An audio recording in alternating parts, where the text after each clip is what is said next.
Welcome to the Hall of Echoes of the Grand Library of the city of Zahra. This is where reports arrive of discoveries, expeditions, and events already shaping the world. Some are confirmed, others survive only through witness. I am Idris Nahir, Keeper of Echoes. I mark what is known and I name what is uncertain, because silence is also a choice. These are the matters before Zahra. My dear friends, it warms my heart to see so many of you gathered here today. The past week has been nothing shy of a nightmare. Our great city has been torn apart in the wake of this mimetic plague, now called the Dreamer's Drift among many of the city's kinfolk. We have lost countless family members, friends, and brethren. I cannot even begin to imagine the toll, as bodies are still being counted to this day. Kinfolk are still patiently waiting alongside the notice boards for any news about their loved ones. Each of us might have experienced something different during the plague. Some of you were trapped in the market, while others isolated in unfamiliar districts. But even if our experiences were different, we are gathered here today for one reason. We want answers. Days have passed since the barricades have officially lifted. The Dreamer's Drift appears to have been stopped. When we last spoke, I read you the journals of a family that fought to find their way to each other in the midst of the chaos. It was with the help of Soraya the Unwearied of the Royal Society, wife of Tariq, mother of Zahir, Amara, and Noura, and Tariq of the Royal Society of Zahra, Spirit Commander, husband of Soraya, that the drift was stopped. It is true, the glyph that Soraya carved into her own face is the very one that was used throughout Zahra to bring an end to this madness. Grammaturgy is quite the art form, I dare say. I have dedicated my life to scholarly studies and have dabbled in some grammaturgy myself, though I can admit I am no master. But learning the details of what the grammaturgist who promptly went to work to save our city did was fascinating, to say the least. To use grammaturgy on a kinfolk, many factors must be considered. Their kinfolk, age, the movement of celestial bodies in the heavens above. They must even go so far as to consider what one ate for breakfast. It is far more complicated than merely replicating a few lines and curves. I have been informed that grammaturgists worked alongside individuals highly trained in forensic occultism to create humoric resonance profiles for the infected to ensure the most accurate etchings possible. Dozens of kinfolk worked tirelessly, exhausting their minds and bodies through their arcana to aid those infected. The Malik's guard and mercenaries banded together to help incapacitate infected long enough for them to create the glyphs. Simple paintings would not be enough, so the grammaturgist tattooed permanent glyphs onto the skin of the infected. You'll see many kinfolk wandering the streets with their heads shaved because of it. The glyphs were all tattooed on the posterior skull, as it was suggested to be the most effective location. But in the wake of these tattoos, we have received many reports from the formerly infected. While they are all immensely thankful to be rescued from the Dreamer's Drift, they've reported strange side effects. It is believed that this is due to the glyphs having merely trapped the plague like a vessel rather than cured them. Some have reported their emotions being dulled. I spoke with one survivor who discovered that her family did not survive the fires. She loved her husband and children dearly, yet could not bring herself to cry. And when she reunited with her sister, she knew that she was happy. She could not force a smile. Others have reported similar circumstances. It's as if the entire world has turned gray in their eyes. It has also been reported that thinking has slowed down. A Royal Society scholar who received the treatment attempted to get back to work, only to discover that what used to be simple equations would take him hours. Loved ones have also noticed that their movements have become slow. They walk slower, speak slower. Reaction time is delayed. Characteristics of personality have also changed. Some who would speak animatedly before are now monotone and still. Facial expressions rarely change. Perhaps one of the most troubling is a sudden lack of motivation. Those given the glyph have struggled to find the spark we all feel when we must do something. They have no strong desire to work or play. Art does not inspire them the way it once did. I spoke at length with a devastated, illuminated petal poet who could no longer find the beauty of her own words. Even as she grieved over her own art, she could not conjure any strong emotions. We do not know yet if these symptoms and side effects will wane in time. I certainly hope that they do. Surely these side effects are better than the alternative, but I cannot imagine a life so dreary. The Malik has informed me that they are carefully monitoring for any new signs of infection. If any kinfolk notices any strange behavior, please report it promptly and take yourselves to safety. But now I am glad to say, standing before you all, that we may finally have some answers. Everything that has happened has been beyond our comprehension, and finally, we know what caused this pain. It is largely believed that the heirs of the New Dawn are responsible for this plague's beginning. For those of you unfamiliar, a mimetic plague can start through various means. Mimetic plagues begin with one kinfolk seeing a glyph that is replicated within their own mind. The glyph takes a hold of a kinfolk's mind until they are unable to focus on anything other than the glyph.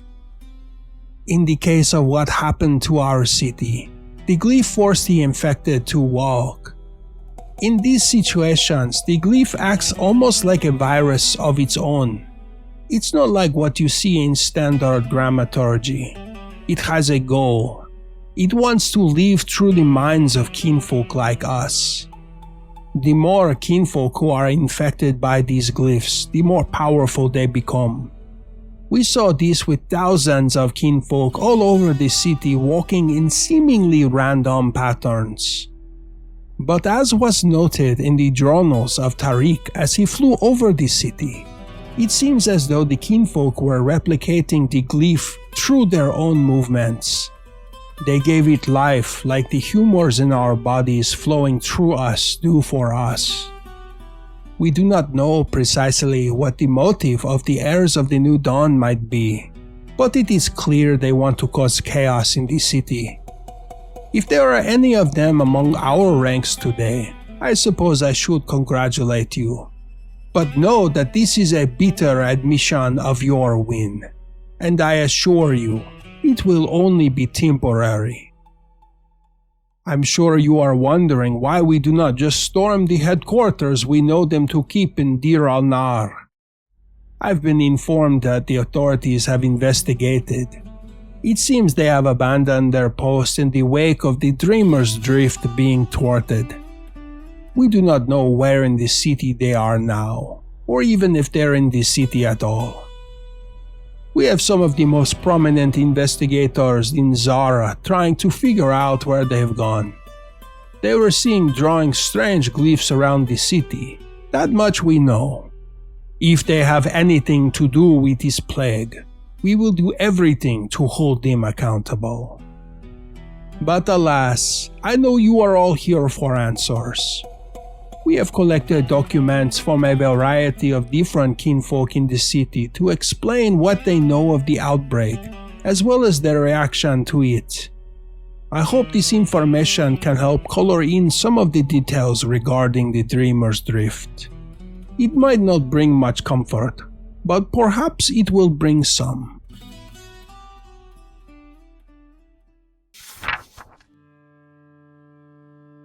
Letter to Dervey, right hand of the Malik, voice of the public.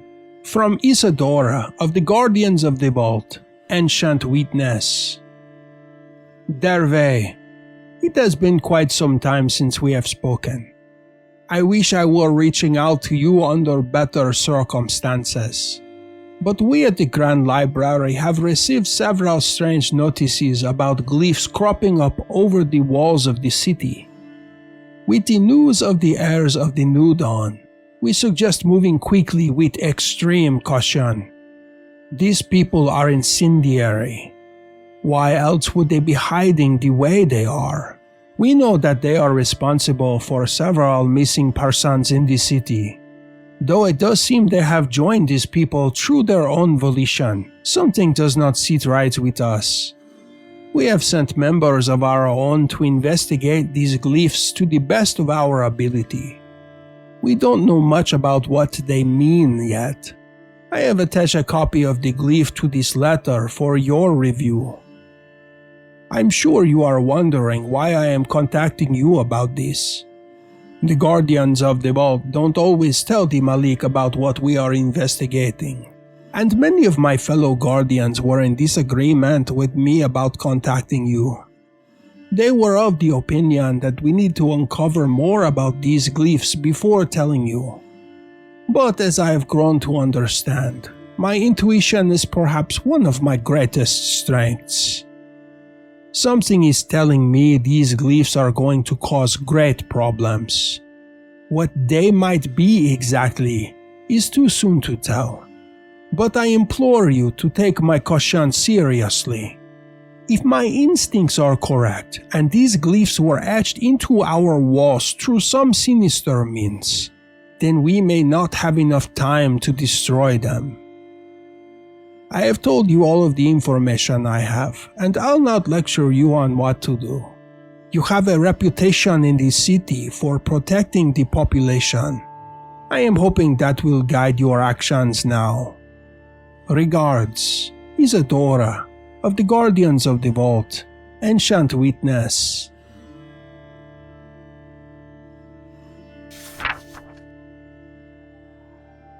Letter to Dervey, right hand of the Malik, voice of the public. From Artem of the Circle of 1,000 Threads, weaver of the past. Dervey, I should like to know more information about who told you about these glyphs. After our conversation in the Malik's palace yesterday, I did as we discussed. I ventured into the Tower of Folded Time and concentrated on the image of the glyph you presented to me. It took me on a journey I am hesitant to recall now, but I know that it is my duty to do just that. The Malik must be warned that these glyphs are a serious issue. I have foreseen a future where they decimate our city. I must remind you that traveling through the tower is often hard for those untrained to navigate. I have been a member of the Circle of 1,000 Threads for 3 decades now. There are few within our ranks who are more equipped to navigate every step of the tower than me. I say this because what I am about to describe to you might be unbelievable. It might be easy for you to brush it off as the ramblings of a mad oracle. You must trust that this is not the case. I began my journey through the tower as I would any other. I thought of every line and curve of the glyph in my mind's eye, and I began seeing the threads unwind. Taking one step forward, I crossed into a future years ahead of us. It was a world where Zahra was gone. It was completely taken by infection. Not only the unraveling that we've seen in so many outlying territories, but something else infected the city alongside it. I could see the rot inside the minds of the kinfolk as if it disfigured them physically. Something was keeping them from behaving normally. They moved in unison, like a symbiotic hive with every synchronized step. I stood in watch as they moved in shapes and patterns I could not comprehend. The kinfolk groaned, and every movement was agony as they continued tracing some strange pattern through their steps. The city was taken by early stages of infection. I could see how rifts between the present and the future pulled through as Mirelia's dark influence grabbed hold of our city. The version of Zahra I saw was nothing like what stands before us today. It was being destroyed from the inside out. The kinfolk had been ravished, and whatever was altering their minds and causing them the agony was beyond repair. But in the midst of it all, I saw the Malik himself. He stood on a dais in the heart of our broken, shambling city. He was surrounded by kinfolk wearing clothes and giving him names and renown. He might already be one of the most powerful in all of Aporia, but they made him even stronger. I took a step towards them, time speeding up as I moved. Watched as they slit his throat and a Timagoras bound his spirit to themselves. I urge you to assess the situation with great caution. Whatever it is, it does not bode well for our city.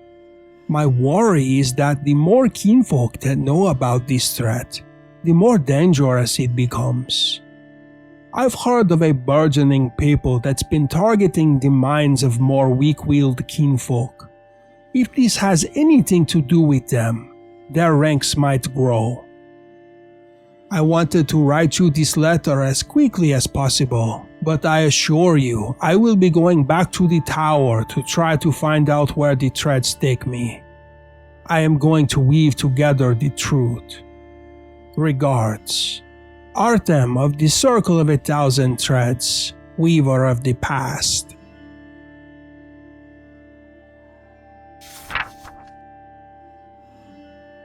Letter to Isadora of the Guardians of the Vault, Ancient Witness. From Derve, right hand of the Malik, voice of the public. Isadora, my apologies for not returning your letter sooner. I received your warning with the image of the glyph and have done what is within my means to begin investigating. It seems you are right to be concerned. My sources echo your sentiments. Please do not be conservative about sharing more information you uncover. I assure you, myself and the Malik are taking great efforts to make sure these glyphs are both removed and traced. We intend to find who created them.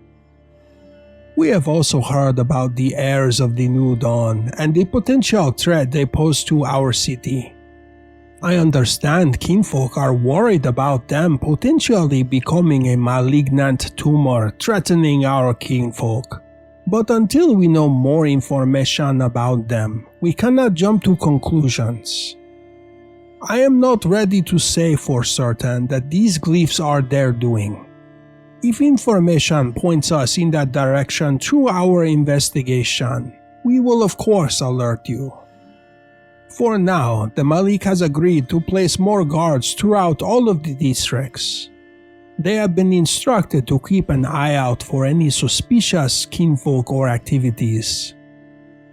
Until then, I would appreciate it if you would keep this information between us until we know more.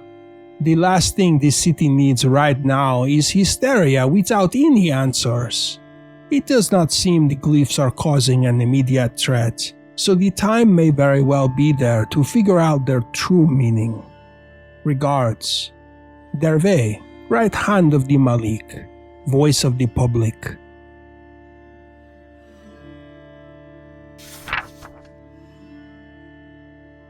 Field report of Cassia of the Banu Asrar, rogue insider, Two-Face.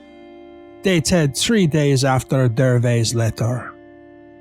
Today has proven one of the most interesting in my years stationed among the Malik's guard.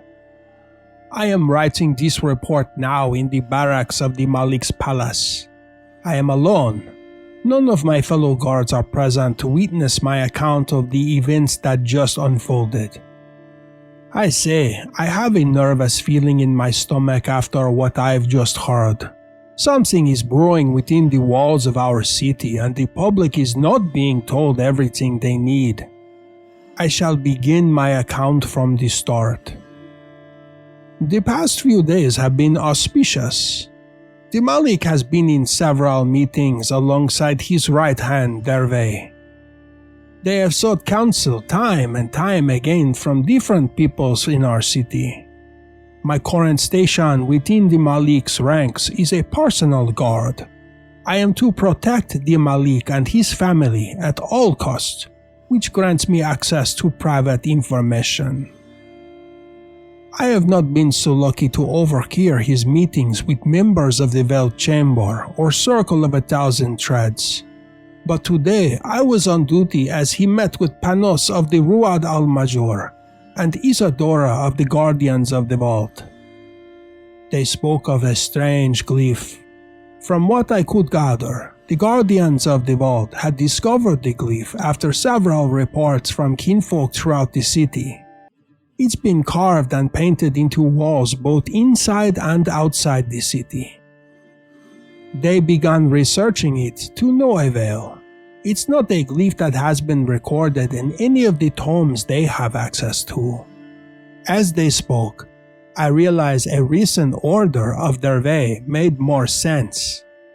He began stationing more of the guard around the different districts of the city without giving any explanation. I thought it was odd at the time, but now it makes sense. They're fearful that these glyphs could spell some sort of disaster.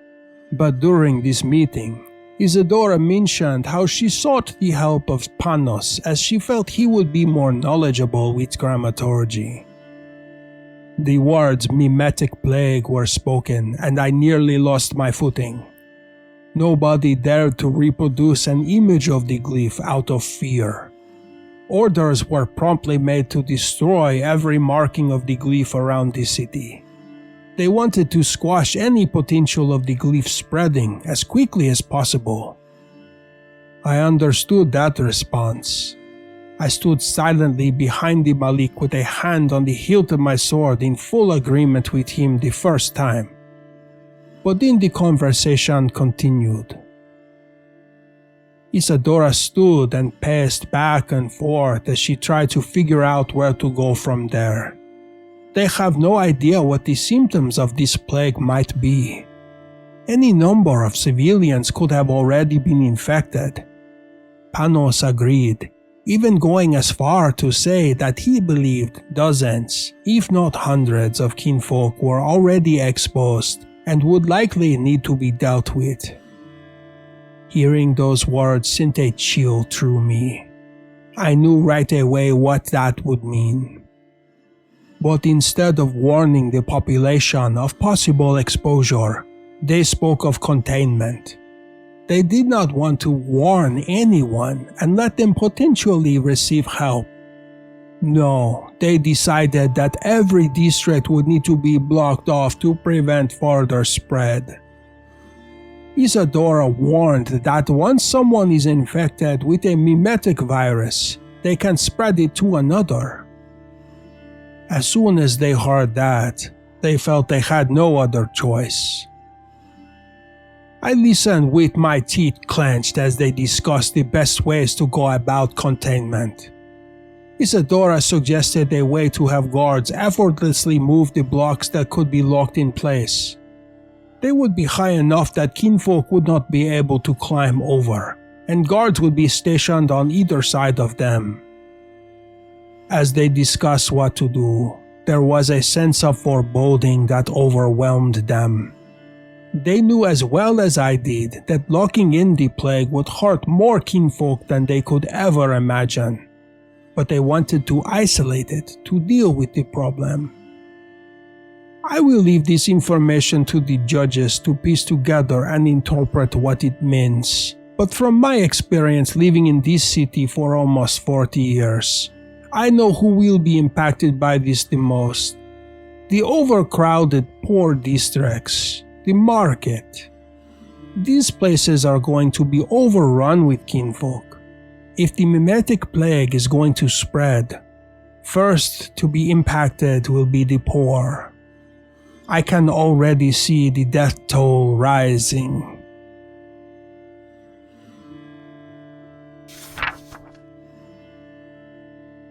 A notice posted at the gate of the Garden of Mycelial Memory. The gardeners of mycelial memory have become aware that an infection has spread throughout our city. We don't expect many to seek refuge within the garden itself. Though our gardens are beautifully tended and the memories stored here hold a wide range of experiences, most tend to ignore us. They leave us to care for these memories alone. We ask that now you do the same. You have noticed that the tunnel leading to the garden has been filled with stone. We have our own ways of communicating with the outside world. Once we are sure this plague has passed, we will emerge once again. I'm sure you wonder why we are being so cautious. Let me explain. A colleague of ours has shared information that the plague affecting our city might be mimetic in nature. That makes us think of the city of bright water and all of the memories and histories that were lost to time as a similar plague ravaged their streets. We cannot let the same befall us. The mycelium we care for are living. They hold memories just as any kinfolk does. They would be susceptible to any plague outbreak that impacts thinking. If an infection were to spread through them, everything we've worked for over the generations would be rendered useless. Every memory of fallen kinfolk, battles won and lost, Zahra's failures and its many successes will be lost. We have fought to preserve everything we have. If that means the gardeners trapped inside are going to starve and wither, then do us one last favor and speak to the mycelium about it so they remember. Additionally, should these mycelium be infected by the plague, even if it is cured, or if the city falls and the gardens are discovered years later, then it will spread from the infected mycelium. It is our sacred duty to protect this mycelium, so please do not attempt to break in. Do not try to move through the stone we have summoned. Leave us be.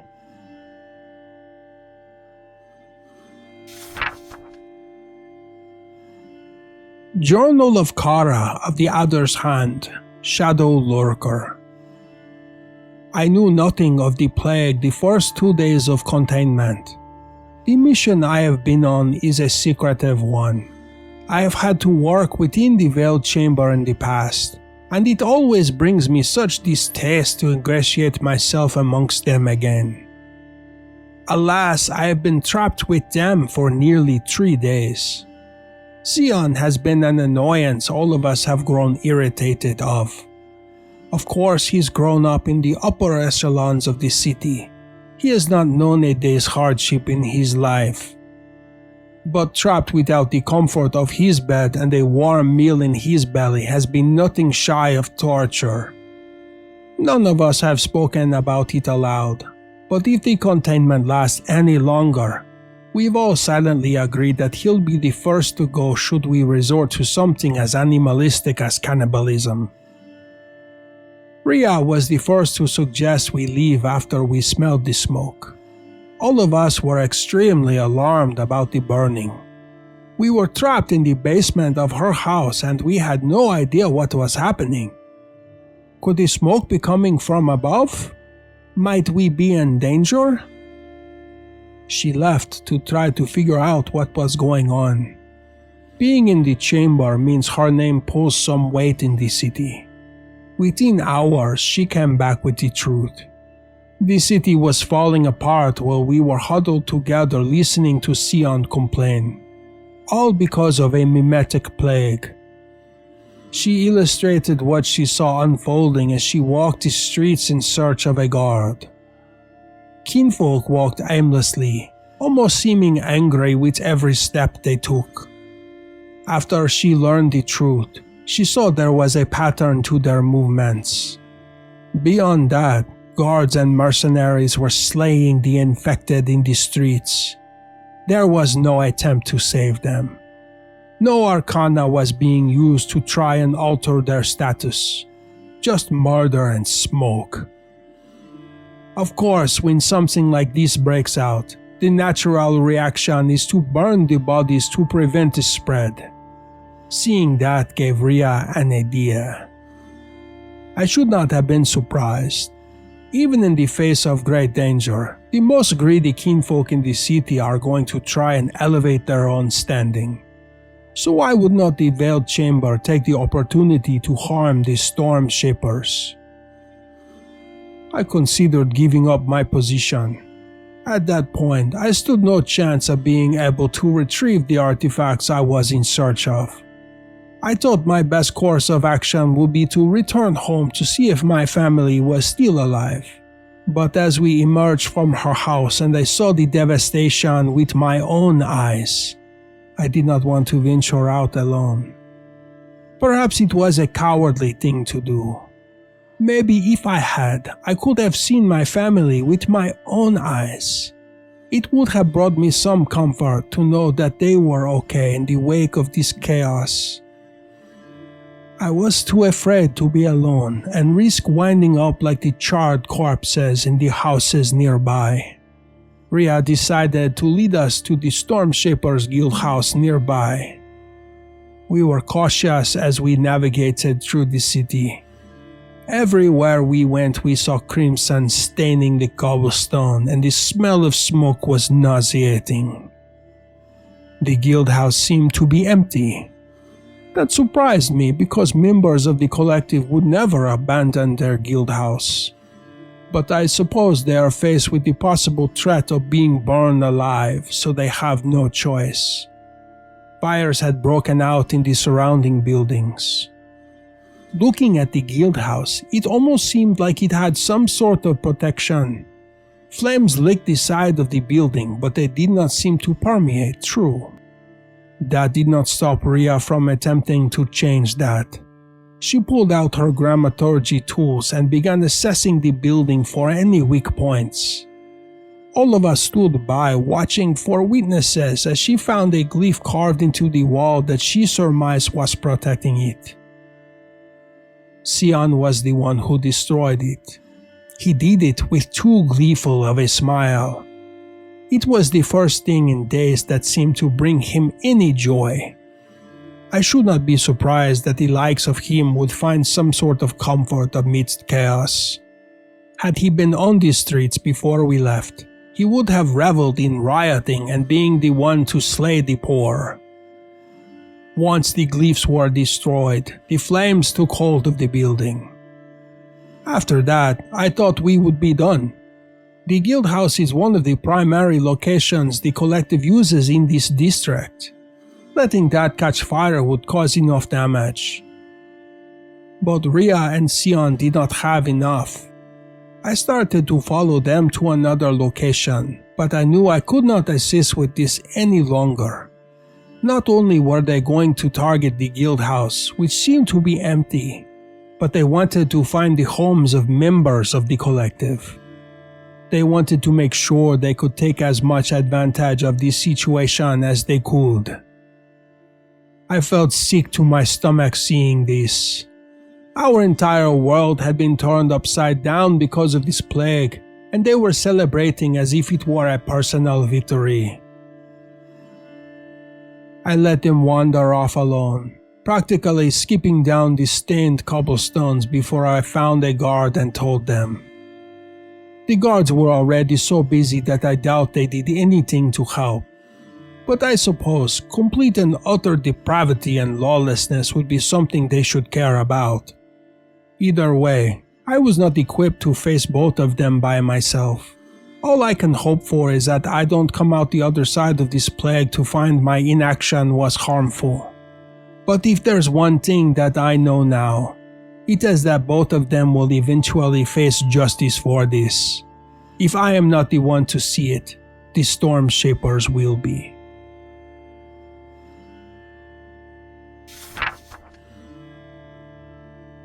Witness statement from Lucas, father of Dirk and Dali, by Loretta of the Illuminated Petal, Dancing Owl. My children and I were all contained in our home in the Moon Garden without any knowledge of the plague. Everything started out normally. Initially, they were scared, so I started telling them stories about different heroes of great renown our city has seen. Their mother died a few years ago, so it has just been the three of us ever since, and I am often giving them comfort through these stories. I did everything I could to keep them calm, but all we could hear was the chaos in the streets. Eventually, the smoke began to seep through the windows of our home. I tried to block them off with blankets and pillows, but it was no use. We could hardly breathe, so we had to leave. We did not know what was going on. No kinfolk slipped a warning under our door to tell us about the plague.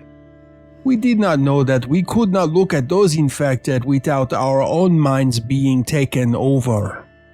We wandered the streets in search of some sort of help. In situations like this, there should always be help. We did not expect to see the murder that took place with all of the other kinfolk. We kept walking. I was wandering aimlessly, not sure what to do. But after a while, walking just felt right. It felt like it was normal. Something I was supposed to be doing the entire time. I saw crowds of kinfolk walking in distinct patterns, and I understood them. So did my children. We joined them. After a while, the only thing that I could think about was following the pattern. If anything moved me out of the way, I could feel myself getting angry. Any misstep was frustrating. I had my path, and I had to take it, and if anything got in the way, I would fight against it. As we were walking, my mind was completely focused on every step I took, until I heard the harp music. It seemed to pull me out of a stupor. I could stop walking for the first time. I felt how badly my bones ached because I'd been walking for so long. I did not even know how much time passed until everything ended. I had been walking for 3 days, but I felt a momentary reprieve with the harp music. It did not last. The thought of walking came back all over again, but with the music playing, all I could think to do was dance. I hopped between both of my feet, spun around, clapped my hands. The kinfolk around me joined hands and we ran around in a circle, swinging each other back and forth. From the outside, I know it must have looked like we were in some sort of ecstatic revelry, but every step was painful. It was like there was a grating voice in my mind telling me that I had to keep walking. If I was not walking, then every nerve in my body was on edge. I tried to get myself back to walking too. I really did. But with each note of the harp, I could not stop myself from dancing. Looking back now, I realize I had two compulsions in my mind dueling against each other. There was the plague telling me to walk and fulfill this pattern. Then there was the music. It is funny. I did not realize it at the time because my mind was so torn apart. But when I was telling my children stories about the legendary bards at the beginning of the containment, I told them about Marius of the illuminated petal, savant of 7 instruments, enthralling bard, leader of spirit. They listened to me talk about the expeditions he had been on. They listened to me talk about all of the expeditions he'd been on. I remember one in particular where he ventured into the heart of Morvac in search of a relic they stole from another expedition. I would not have believed a word Idris read at the symposium had I not seen Marius standing beside him. Not many kinfolk get to walk out of Morvac unscarred, and even less leave with an invitation to return. The man managed to charm his way into the hearts of the undead army ruling the city. He and his expedition sat with them and they drank honeyed mead while sharing stories. It was the stuff of legends, and there he was performing for me and my children. I still cannot believe it now. I wish this plague would never have happened, but there might be a part of me that wished I was a little more sane at that moment to appreciate what was happening. The fact that Marius was powerful enough to overtake a mimetic virus through his music should speak volumes. I am more than thankful I was on the receiving end of it. Had I not been, I very well could have been killed in the streets and burned alive. But now, thanks to Marius and his music, my children and I are okay. I might be a man of little means within this city, but I owe him a great debt. I someday hope that I can repay him.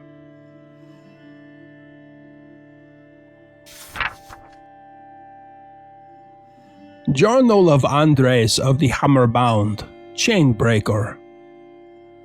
What do I have to say about Ruqayya Clevermind?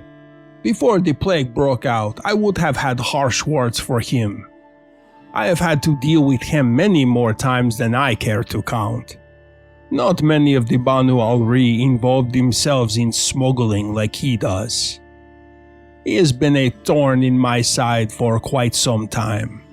Whenever I see him walking the streets of Zahra, I know that something is afoot. I've had to chase him out of the city more times than fingers I have to count on. He was not on my mind at all when the plague began. I was focused entirely on my duty to protect the city.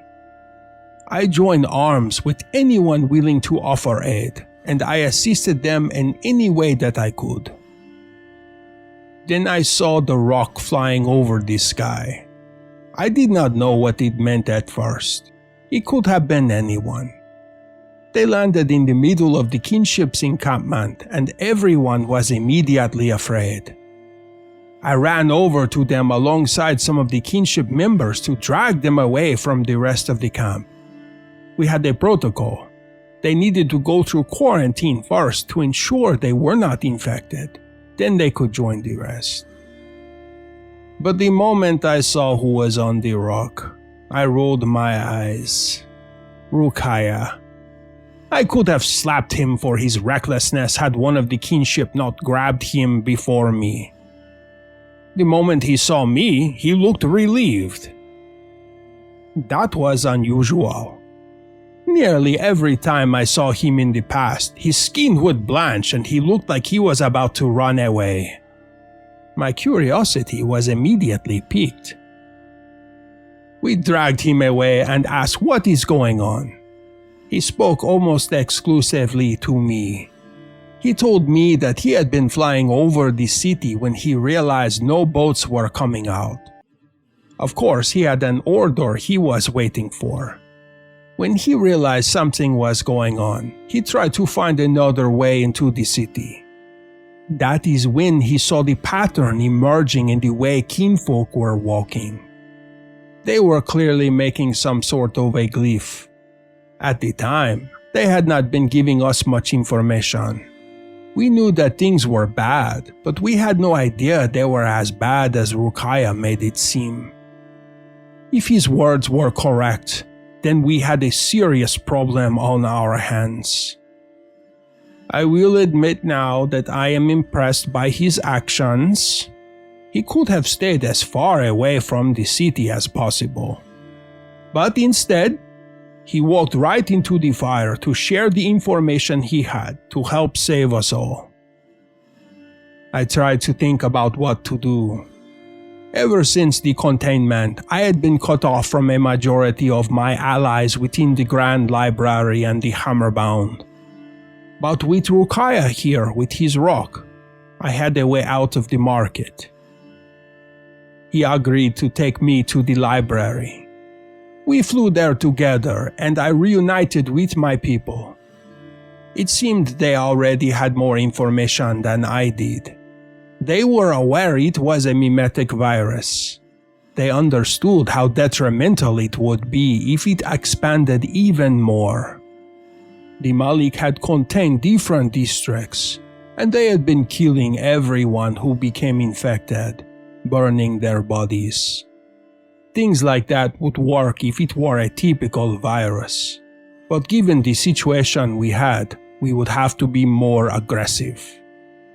At the rate things were going, the guard would have to kill every kinfolk in the city. We would have another Brightwater on our hands. We knew what we had to do. The Hammerbound have relics to help in situations like this. Things that we keep hidden away for our own use. In this particular instance, we have relics that were made by a tribe near the city of Brightwater in the wake of its fall. Gold necklaces with a lock in the center. The lock traps any arcana infecting the mind within the wearer's body, trapping it there and preventing it from spreading. Once it locks a threat in, the chain tightens painfully and it is chained to its wearer for life. I donned the necklace alongside a few of my other brethren. We knew we would have to go through the city to make it to the Malik. He would understand when he saw us that this is dire. I'm sure he already knew that anyway. But for us to get involved, to lay down the hammer upon our own city, means we are not to be trifled with. Our people carries weight through the city, and even those within the upper ranks often fear us. We went from the Grand Library to the Malik's palace on the back of the rock. There was some resistance with the guards, but when they realized who we were, they let us pass. The moment we stepped into the Malik's council, the dread was palpable. We stood at the end of the table, arms folded in front of us and ready for what needed to be done. We told the Malik all of our concerns. This issue would never be fixed the way he was handling it. We needed to do something else. Killing all of the infected would be detrimental to our society. The only thing the Hammerbound could think of was to round up as many of them as we could and hold them in some sort of containment. Something better contained than some bricks altered by grammaturgy. Killing them all would be harmful. I knew there had to be some sort of cure, something that could stop the aimless wandering. But as we were speaking, they informed us of a family who used a glyph to protect themselves. The father, Tariq, was with them in the council. He had the glyph drawn out. It was painted on his face. It had already been used to stop the spread of infection in his wife.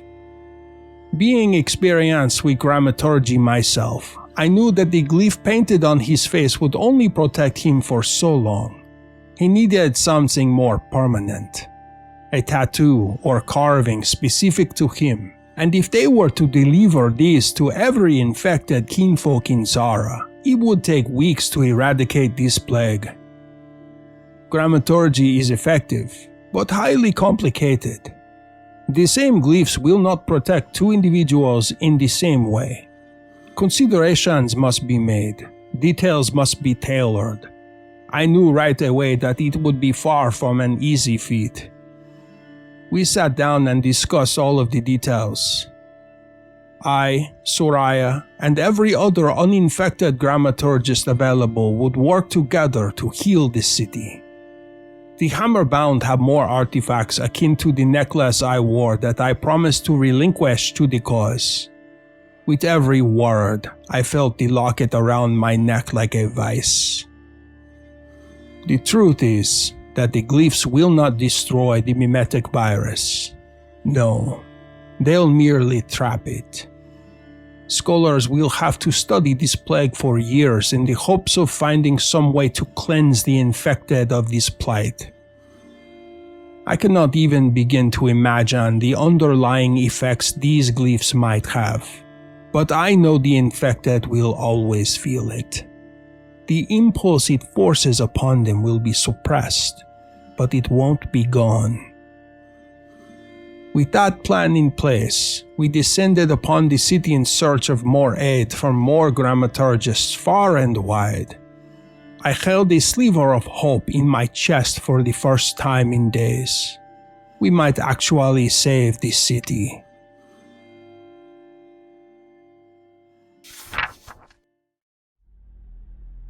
There you have it, my friends.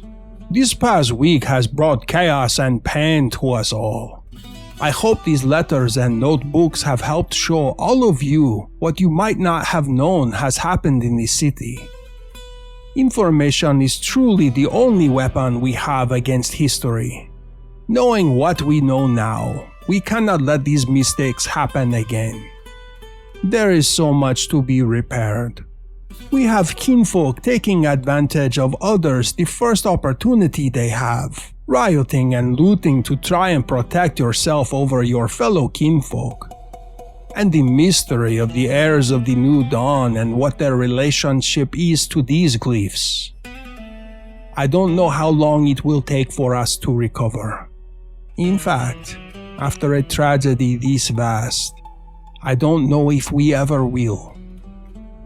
The lives of all those infected and lost will be carried with us until each of us close our eyes for the final time. As we move toward recovery, I beg all of you to be kind. It's easy to point blame at others for harm that's come your way, but you never truly know what some other kinfolk is dealing with. Your neighbor who is making too much noise one night might be mourning their entire family. Kindness might be the best tool we can offer during the recovery of this tragedy. We will continue our investigation with the evidence that we read today, plus more evidence that I cannot share with you yet. We do believe this plague was intentionally started. We are trying to uncover why. Until next time, stay wary.